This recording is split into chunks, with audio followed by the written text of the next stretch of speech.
Hi, I'm Sug. And I'm Dan. This is the Demystified Zone. A conversation about North Korea, who is watching my every move.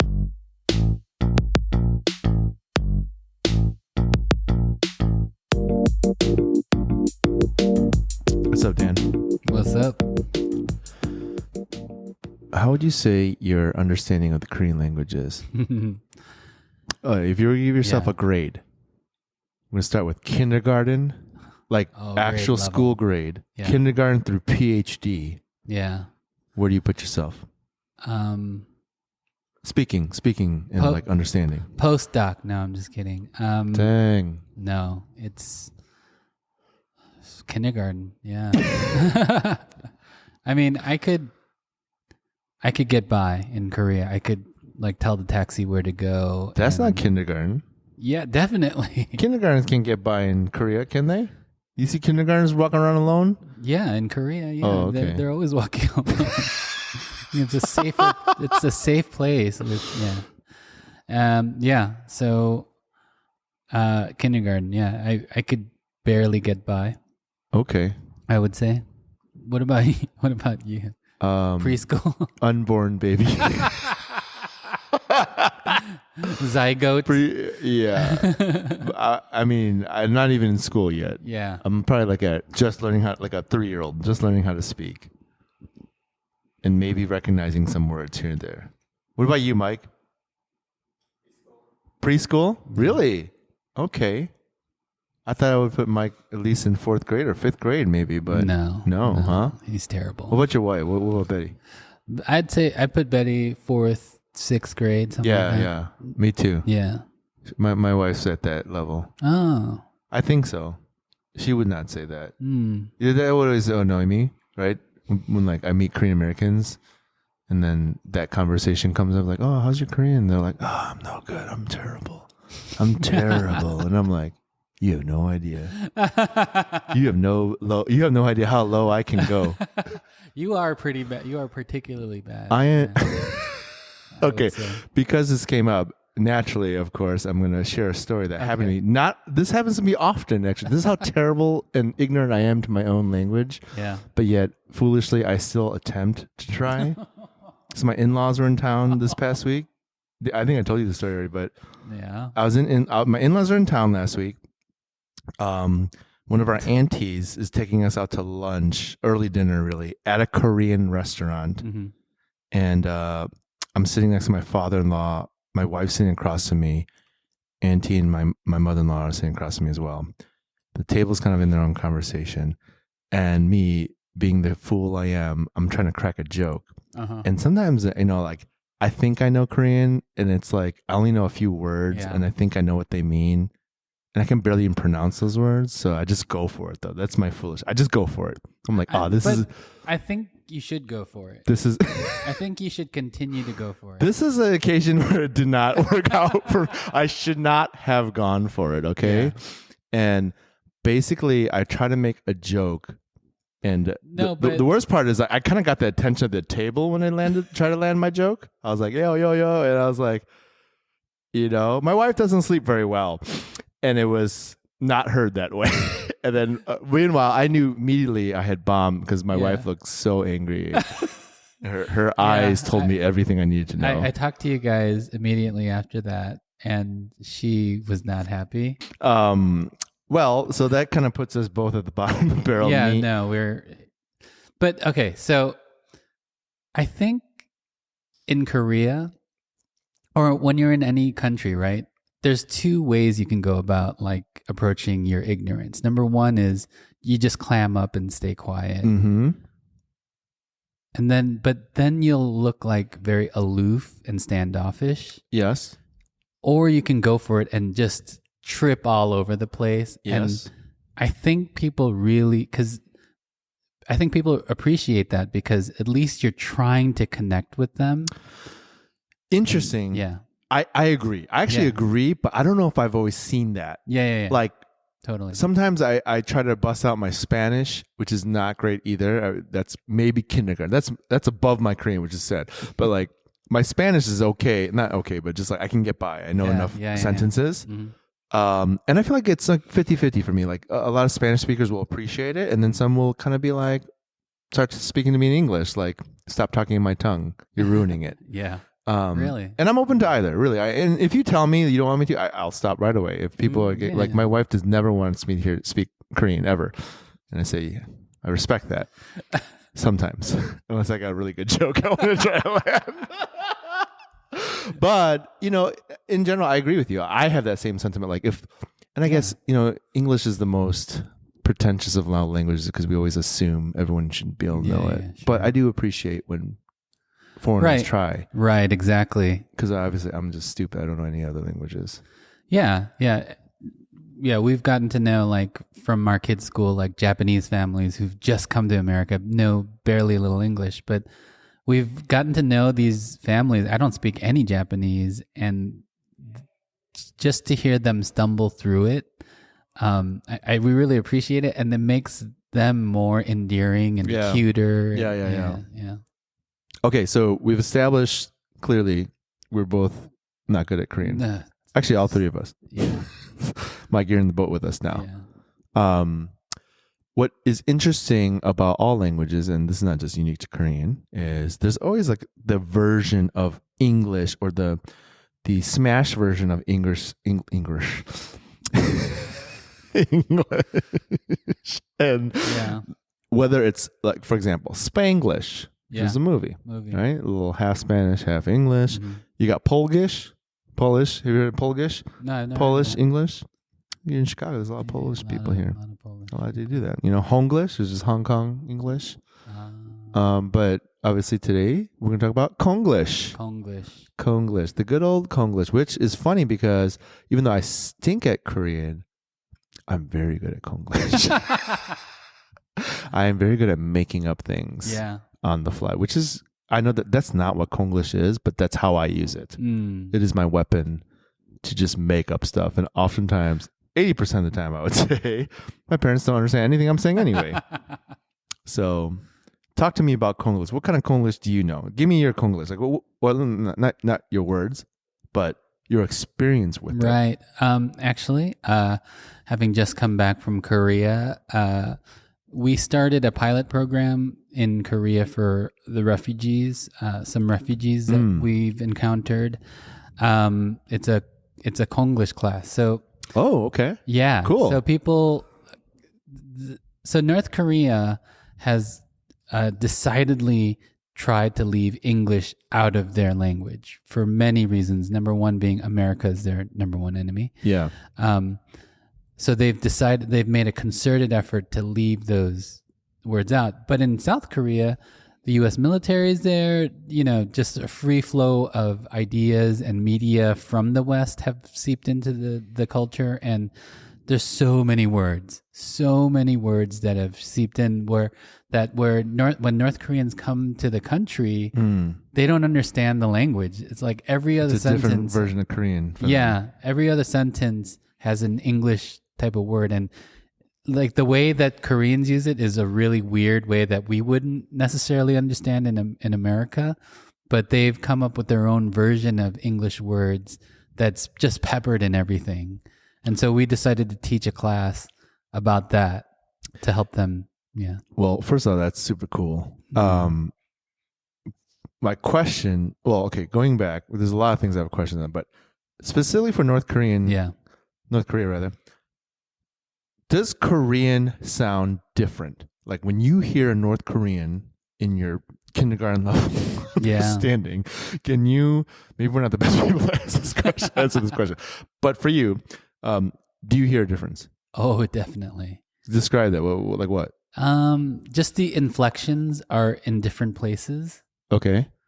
So it sounds like an accent?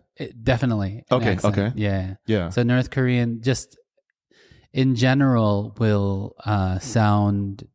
You could tell that they're from North Korea. Can you do an accent? Can you do an impersonation? 여기 음식은 많습니다. Where I just said there's lots of food here. Where in Korean, someone would say South Korean.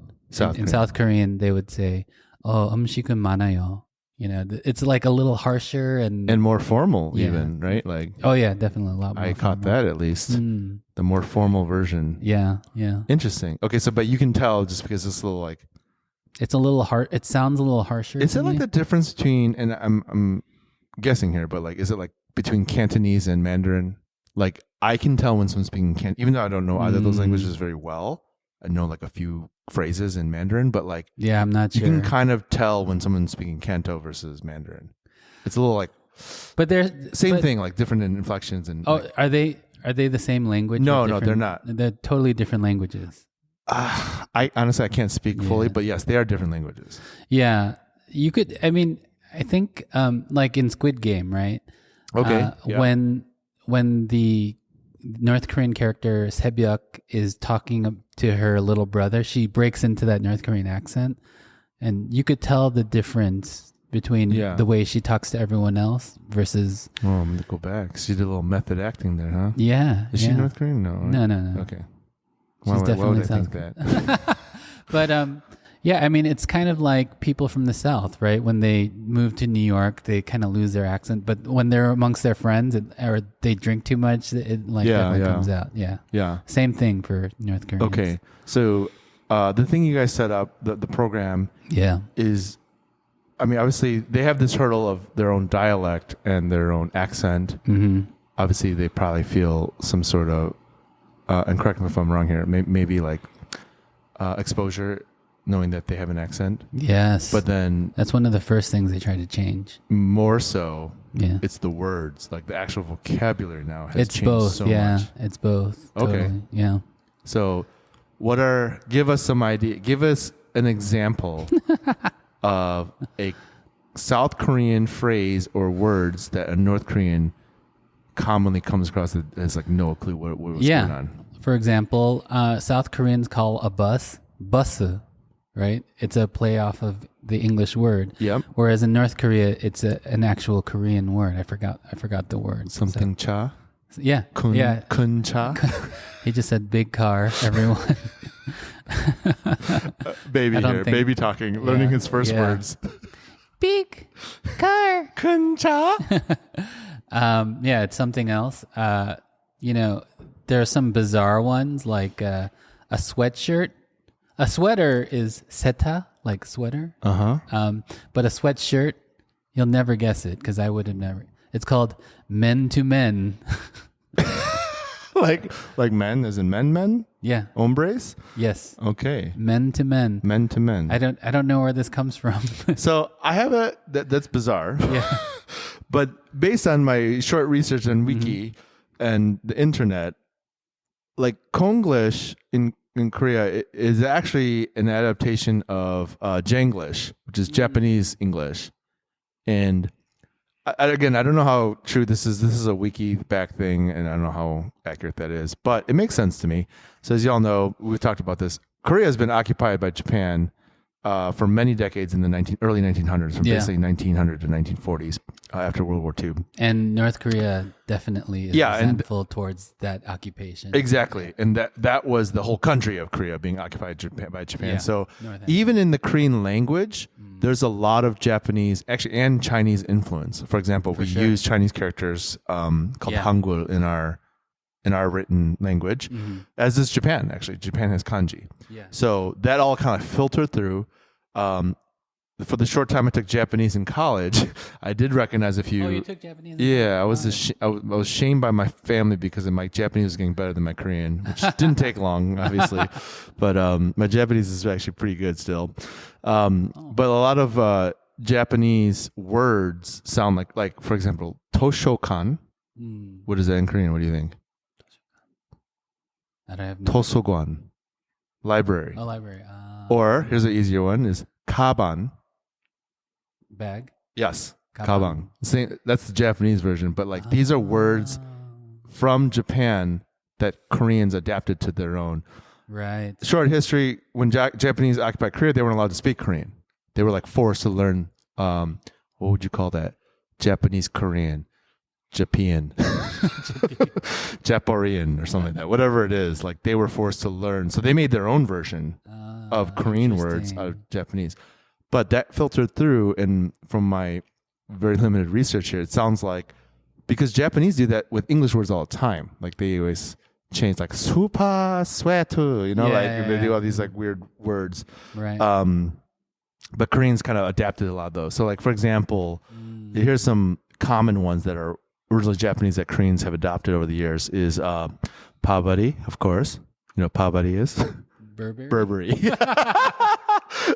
Pabari, which could be actually Burberry, or it just means like a trench coat or a nice trench coat. Or like, here's another one is gagman or gaguman. You know what that is? Like a funny person? Yeah, it's a comedian. Oh, wow. It's a comedian. Wow. A gag man. Yeah. Or a gag woman. Interesting. This is one that, this is interesting. If this origin is true, is piting is a Japanese thing, apparently. Oh, which interesting. You've heard, everyone has heard. Piting means good luck or do your best. Yeah. Right? Uh-huh. Another one, aircon. We know that one. Yep. Which is? Air conditioning. Air conditioning, yes. So yeah, I feel like a lot of these came from Japan first, which makes sense to me. Yeah, totally. And Japan had its interactions with the West first. Probably first before Korea did. Yeah, I think so. So you gave us a few ones. Give us some of like your favorite one. Okay, the men-to-men is pretty good. I never heard that. That's one of the most bizarre ones I've heard. Men-to-men for sweatshirt. I think it must be some brand that seeped through and men-to-men. Like Puma? Yeah, it's Puma. No, Puma. It's like the rip-off. Yeah, that's true. Yeah. Some other ones. Yeah, I just learned this while I was out there. Skinship. Yes. Skinship is, again, it's skin and friendship combined. And it's the stage in courting or a platonic relationship where you begin to like hold hands. Skinship. Right here, people. So we're holding hands right now. We are at the skinship phase of our friendship. Oh, we're beyond skinship right now. No more skinship. Thank you.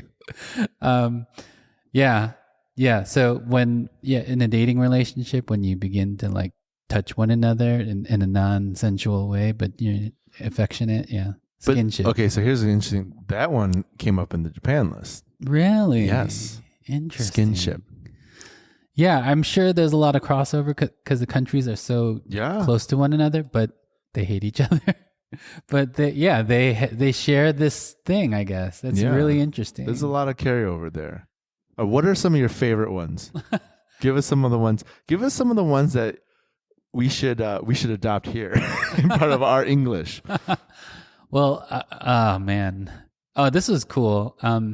So a standard coffee in Korea, you can't just say, "Oh, give me a coffee." It's an Americano, right? So it's an espresso with extra water in it. So it becomes a regular coffee. So if you want an iced Americano, you don't say iced Americano. You say because ice is also an American word or English word. So they call it isu, right? Americano. So it's like an abbreviation. You say 주세요. Oh, but when you order Americano, you say Americano. You don't just say It depends on so when you order a hot one, a play off of is ata. So tatatan, which means hot. Yeah. Americano. Ata. Oh, I like that. Yeah, it's very useful.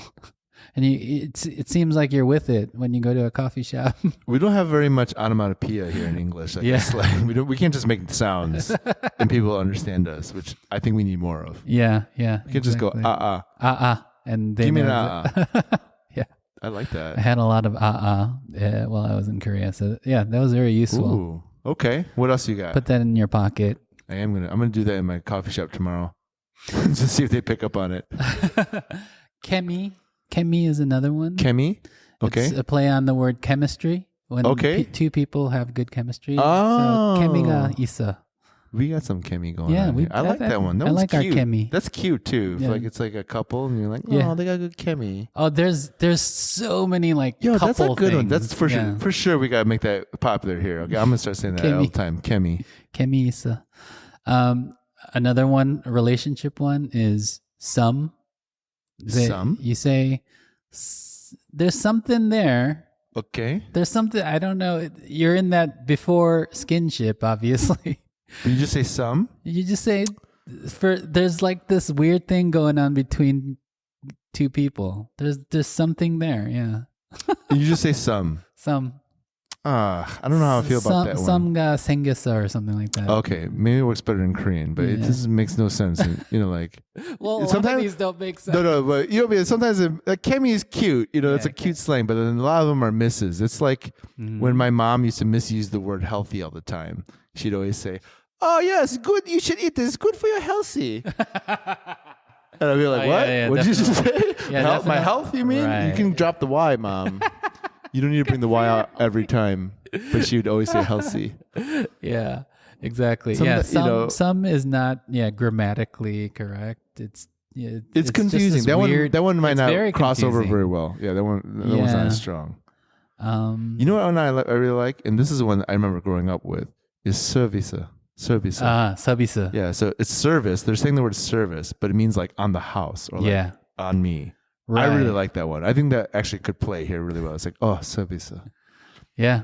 If you go to a shopping mall and buy a bunch of clothes, sometimes they'll give you free socks for service. Or like you go to the restaurant, they throw in a little metju or like soju for you, and like, oh, service. Yeah, a little extra like drink on the house. Yeah, service. Because we don't really have like, on the house is like nice, but this is nice and clean. It's one word, Yeah. Is there anything else we say in English on that?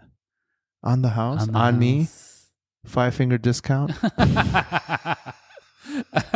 That's a different kind of service. Yeah, that's a different service. But that's a good one. I like that. I wish we need to adopt something like that, you know? I like that a lot. And then this is one, I would not adopt this one. I just remember it's one that my parents used all the time. They would say sign pen. You remember this? You ever heard that? Sign pen? No, what is that? It's just like a pen or like a marker, something like sign with. Interesting. They say sign pen though. Like if there's another kind of pen that you would sign with. I've heard ball pen, like a ballpoint pen. Okay. Yeah, ball pen. Yeah, ball pen. But why can't we just say pen? Pen is already short. Yeah. Short for pencil, right? I don't know. I think so. Yeah. Or ink pen. Why men to men? What? Men to men is a cool one though, man. that's like style and culture. Something happened there. This is one I thought was just funny because it's just descriptive. It's like sometimes it just went really descriptive because sometimes English goes the wrong way. We come up with ridiculous names for stuff that we don't need to. Yeah. So what do you think treadmill, like a treadmill is called in Japan / English? Again, this is both Korean and Japan, I'm sorry. Tread or something like that. Nope. It's way more like descriptive. It's running machine. They just say running machine. Which is true. It is a running machine. This is kind of a weird way to think of it. Yeah. But treadmill, when you think about it, is weird too. Like a mill that you tread on. That's weird. True. Yeah. Like a windmill. Yeah, a treading mill. Yeah, that's true. That is weird. Weird English. Very arcane It English. is. Yeah. Here's another one that I like too. Okay, what do you think they call a dress shirt? You might know this one. Waishas. Yes. Yeah. Okay. It's white shirt, which Waishas. Forever I thought my mom was saying white shirt. Yeah. It's not white. It's Y. The letter Y shirt, which makes more sense, but also not because my dress shirt was always white. But I guess you get a different brand. Y shirt. Waishas. Oh, so good. But I mean, imagine being a North Korean, not having heard any of this, and it's literally every other sentence you have something. It's crazy. It's crazy to think that you think you're going into a country where you know the language and you miss so much. Yeah. And it's also cool how like other cultures can take another culture's language and like make it their own. I like that a lot. I mean, I think that concept is that's cool. all like America is. I mean, we're founded on it. We basically took British English and made it American English now. Right. And then even more so, like different cultures and subcultures within America have taken things, like I'm always trying to keep up with the kids are trying to say nowadays, which I never know. What's something new your kids are saying these days? that you don't understand? I don't know. I mean, nothing like they are always saying "Let's go." Yeah, that's like a rally call though. That's like let's Yeah, go. yeah. You know what it's one? It's actually, I think this is Australian. I didn't look it up, but I think it is. Is sus. You ever heard sus? Oh, People yeah. saying sus? Yeah. Like suspicious? Yeah, or sussy. Total sus. That's so sussy. It's so sus. Yeah, like I think that's Australian. I could be wrong. Mike, you want to check that? Fact check. Sus for me. But that's kind of coming around. You know what's really funny? My nephew, I don't think this is a thing anymore, but my nephew started doing it, was back when like dabbing was around. Remember when dabbing first came out? Yeah. Which I didn't know what it was for a long time. So stupid. But like was the word boss came back. Yeah. And saying like it's so boss. Yeah. But I never really grabbed on to whether or not it was the same meaning as it was in the 80s of like being, totally awesome and yeah, cool. I mean that is the nature of language, right? Like the word cool, right? Yeah. It somehow stuck around and it still has a little cachet in culture, right? Yeah. But there are these sayings that come and go, and people can use them and they get adopted, and it's just the weirdness of any language, right? It's very a fluid situation, and that's what it is. Like in Korea, where American influences has come in, Japanese influences have come in over the years. So many different influences, and that has affected food, language, and style, every music. Yeah. And we're all like an example of these forces, these huge forces that have happened over years and years and years. It's fascinating. What are some Korean words that we should bring into English? I already got a couple in my mind. Yeah. There are some that are fun, but some that are really like. For example, this is the one I actually teach to a lot of my non-Korean friends.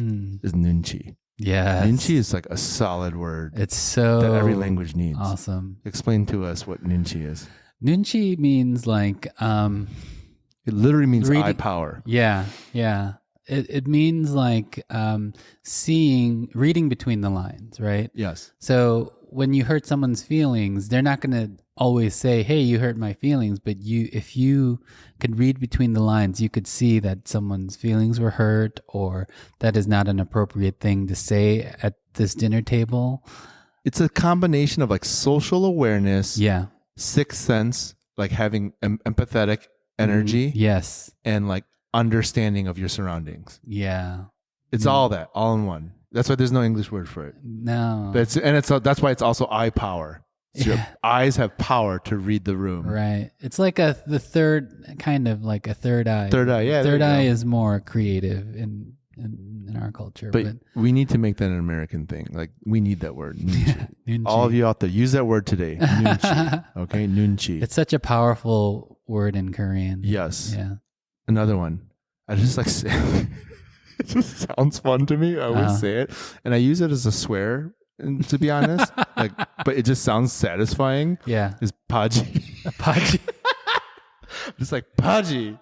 You use that? It's just like pants. Yeah. It just means use pants. that as a swear. Or like paj. Yeah. You know? It just sounds so satisfying to me. Or like pants is like that too. But pants is more funny. Pants is underwear. Pants is underwear. Other than panty. It's like the actual word for underwear. But again, that's based off of the English word pants. Pantsa? Pantsa, yeah. Oh. Do they not, where people walk around in their underwear or something? Underpants, maybe? Underpants? Yeah, I don't know. Yeah. But paji is so... Paji is such a satisfying sounding word. Yeah. For sure. We'd always link that with other more inappropriate Korean words, but I'm not going to repeat on here. What words you got? What are some Korean words that need to become Englishized? I can't think of one at the moment. I can't think of one. It's because you only got dirty words. I keep on thinking about the bad words. That's why. I really like Sabisa.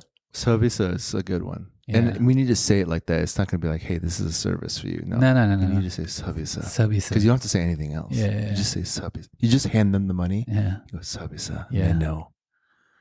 I tried to tip someone. There's no tips in South Korea, which is wonderful. But I tried to occasionally when someone offers exceptional service, you give them a little bit. And he was like offended or something. He's like, "This is not America. It's okay." I'm like, "Nah, just keep it." It was like $5. But yeah, sabisa is. I got another one. Uh-huh. This is one I use a lot too. Is I just feel like it expresses it better than the English version. So English version is like, "For real? Are you seriously?" I like "진짜." Like that just feels good when I say that. Or wenyeol.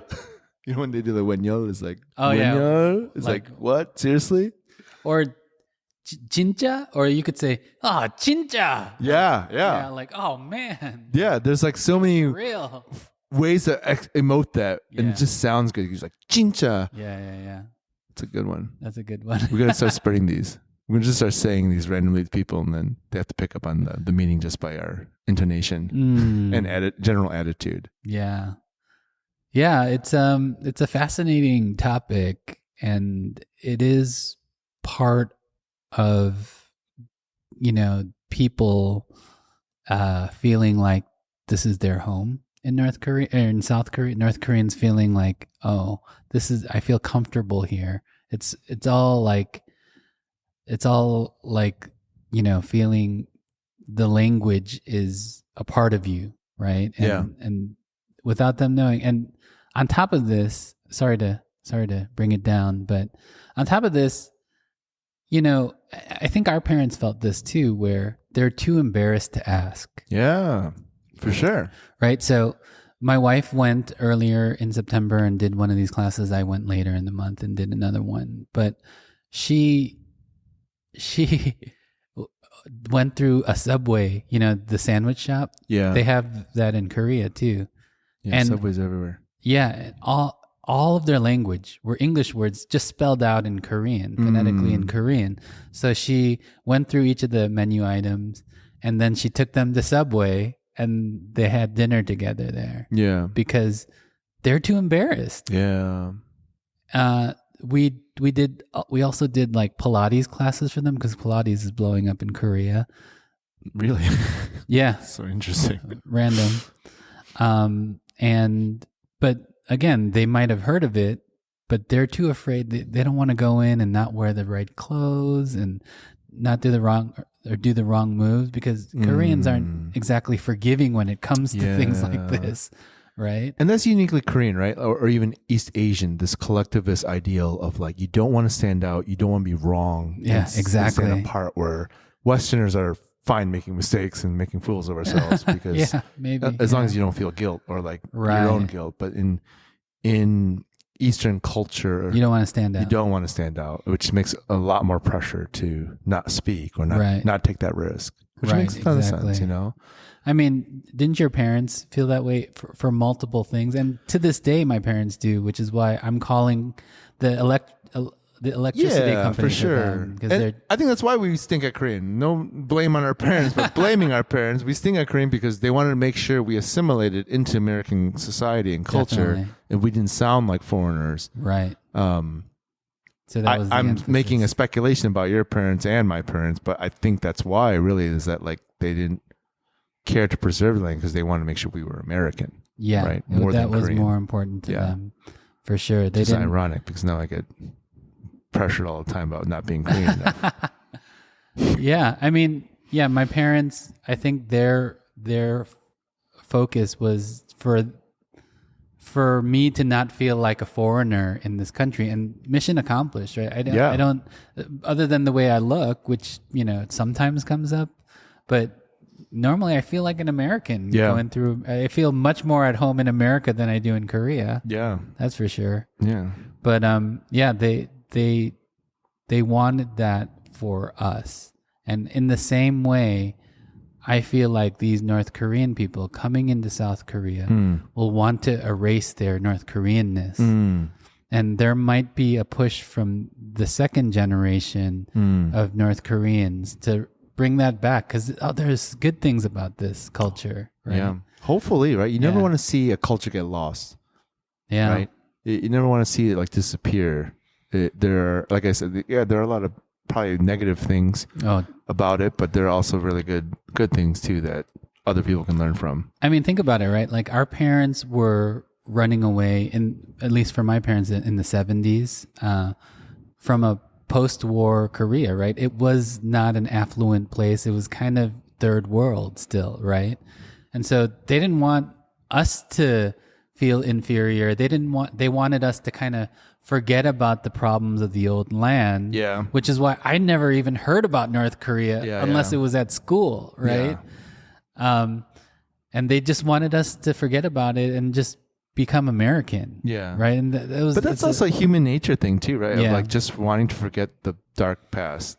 Anything that's like dark history. Right. So think about in North Korea, even like 10 times worse than what our parents experienced, rebuilding after the Korean War. Yeah. All of their trauma that they've experienced. I'm sure quadruply want their kids to just forget about that. There's nothing good here and move on with your life and become a South Korean person. Well, hopefully one day we will see some North Konglish, North Side Konglish. No Konglish. No Konglish. There you go. No Konglish to show up in our vernacular here, or even maybe in South Korea. Yeah, and there's more walls than taken down in that respect. I hope so, man. I hope so. Listeners, we want to hear your favorite Konglish words that you've heard, used, or maybe even made up. Shoot us an email at dmz@crossingbordersnk.org. And we'd love to share some of those words in our next broadcast. Thanks, amnida.